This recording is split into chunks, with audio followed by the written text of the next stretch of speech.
What is a mind trick you know of? When I walk through large crowds of people, to avoid walking into anyone, I simply stare at my destination. I look no one in the eyes. People actually will watch your eyes and they avoid the direction you are going. If I look into people's eyes as we are walking into each other, we are sure to collide. You have to let people know where you intend to go with your eyes. It always works for me, try it. Your turn, teach me some good mind tricks. Go up to someone in a restaurant and tell them to close their eyes and picture a playing card. While they are doing this, eat as much of their food as you can and run away. If you're trying to find something, try looking right to left as opposed to left to right. Your eyes tend to skim over things if you search in the direction you are used to reading in, so skim the opposite way. It takes me a bit more effort to do this, but I notice more details. When trying to get away with something sketchy, not illegal per se, but frowned upon, walk into the place like you own it. Don't glance around, don't even stop for a second or look confused. 9 times out of 10 nobody will question you. You can get away with lots of things that way.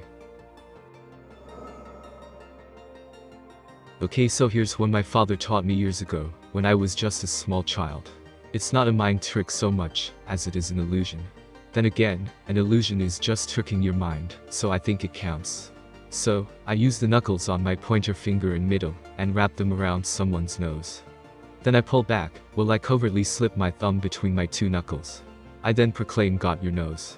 Most people stand in shock, until I reveal that I haven't actually removed their nose. It's a useful trick for picking up women as well as entertaining at parties. I'm a paramedic.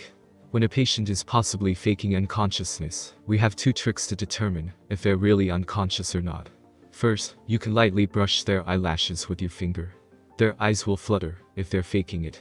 Alternatively, if they're on their back, you can lift their arm over their face and let it go. The conscious person will drop their arm away from their face.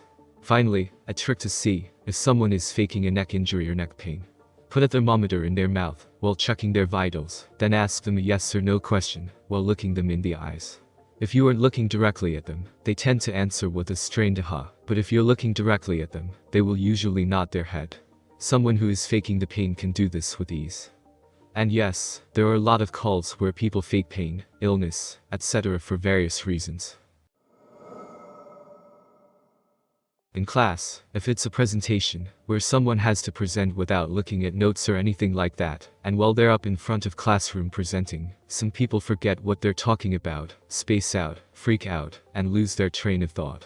To counter this, nod your head at the end of each sentence they say, confirming what they're saying. They will somehow use this as a motivator, and 9 times out of 10 will keep presenting without fault. There's something in sales called the Sullivan nod. Basically, when you're asking someone something, nod up and down while you're asking. Their mirror neurons start firing, and they begin nodding and agreeing with you subconsciously. 60% of the time it works every time. During a job interview, you want to keep eye contact with the person you're talking to. It makes you seem more alert and confident. Here's the trick: every 5 or 10 seconds switch the eye you're looking at. It's such a small motion that the other person can't see it, but it makes your eyes look like they're sparkling, which makes you look very interested in what the other person is saying. The door in the face technique. The general idea is that you ask someone for a huge favor which you're relatively confident they'll say no to. Then you ask them for a small favor. Subjects who initially refuse the huge favor have a much higher compliance rate on this small favor than if you just ask directly for the small favor, or if you present both at once.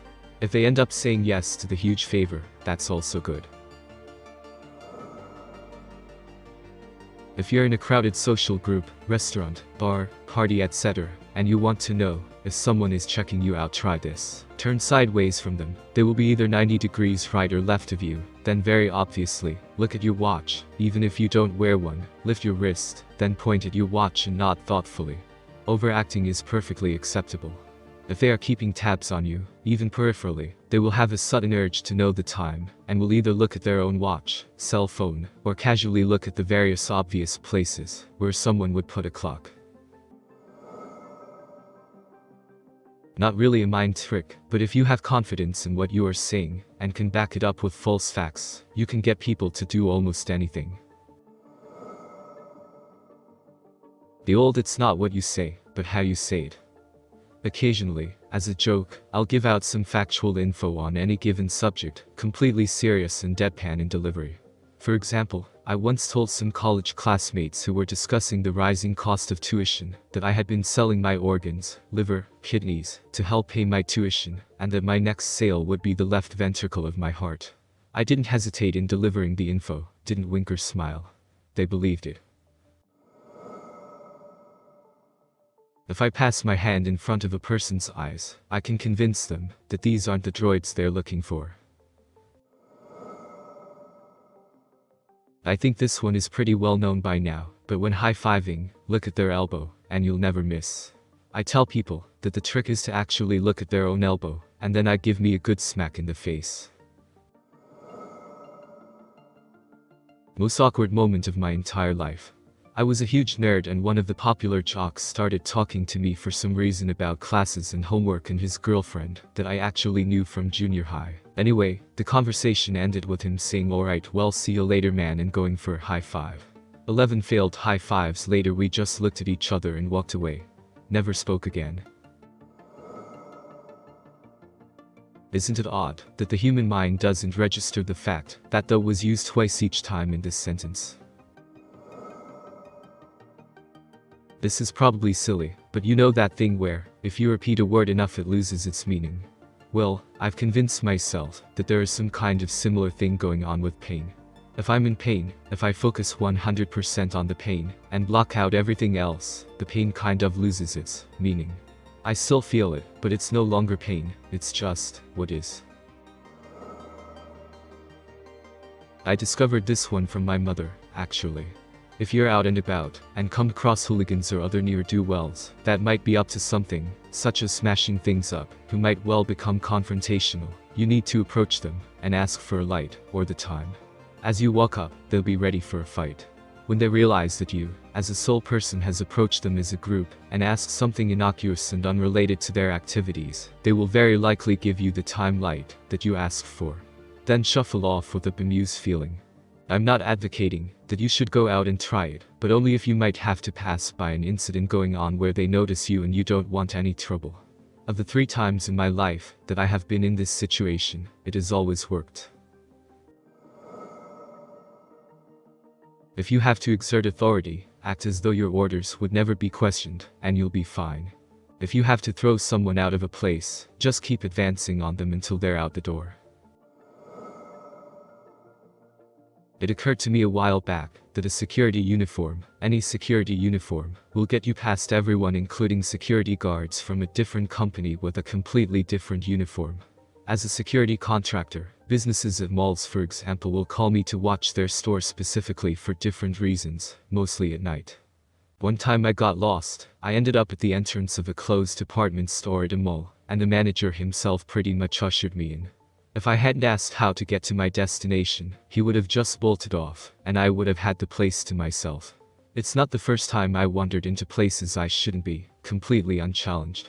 Also, it's really nice for when I want to smoke a joint in plain view. Cops just nod or wave at me, no matter where I am standing at whatever time of night, with absolutely no idea if I should be there or not.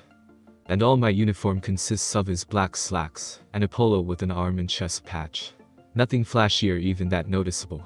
Most of the time I feel as though I'm just dancing in everyone's peripheral vision, and they contrive for themselves that whoever I am, I should be here, and don't need to be questioned. It's a hat trip. Many years ago, my friend and I realized on December 23rd that we had not bought any of our families any Christmas presents. My friend had a brilliant idea. We drove to the mall in his cable van, parked at the very front of the lot, put out his cones and walked inside. 2 hours later we returned, and his cable van was unmolested. The orange cones made it look like the van was supposed to be there and security left it alone. A few years later, when I was a cable contractor myself, I learned that the simple addition of a flashing yellow light to a vehicle makes it look official, and you can put your car anywhere you want. It doesn't really matter what kind of vehicle. People think that you must be there for a good reason. Look at the other person's elbow, and never miss it high fives. Tighten the muscles around your eyes and people will think you're ridiculously tired, even if you've been getting 8+ hours of sleep a day. Great for getting the boss off your case when you ask for a deadline extension. When receiving a delivery, pay or sign for the packaged pizza while saying thanks, you too. If they didn't catch what you said, they will reply with the exact same sentence. Looking behind the person during a conversation makes them ridiculously curious. Tracking something with your eyes makes them even more curious. Winking, nodding, or shaking your head at something behind them makes them paranoid. If you're looking at or signaling to something that isn't there, they will feel uneasy for the rest of the day. This almost always results in them turning around to see what's going on back there. Great for April Fool's Day. Make people believe you are a sage with ridiculous amounts of life experiences with the following. Tell them a few immutable facts or guidelines they can use in life. Tell them to never tell anyone everything they know and emphasize this during every interaction with them in the future. Tell them even more things. They will see you as a never-ending wealth of knowledge with the premise that you're actually holding back far more precious knowledge from them. If you're in a position of authority or rank to them, this can be incredibly intimidating, because they believe that you know everything they know and more, even if you don't. Learn to make incredibly risky bluffs with confidence. If you put all your cards on the table from the start, people are afraid of what you've got up your sleeves. Go all in on a 7-high trash hand with the confidence of a laser-mounted Liger spy with an IQ of 164 and 30 escape plans. Walk through an employee's only doorway, as if you own the place and use their pristine bathrooms. The more confidence you show when you do something, the easier it is to get away with it. Courtesy of Darren Brown. If you want to keep the seat next to you free on a crowded train, bus, etc., look at the people walking towards you and tap the seat with your hand. Give someone a pen and paper and ask them to write anything. Most of the time, they'll write their name.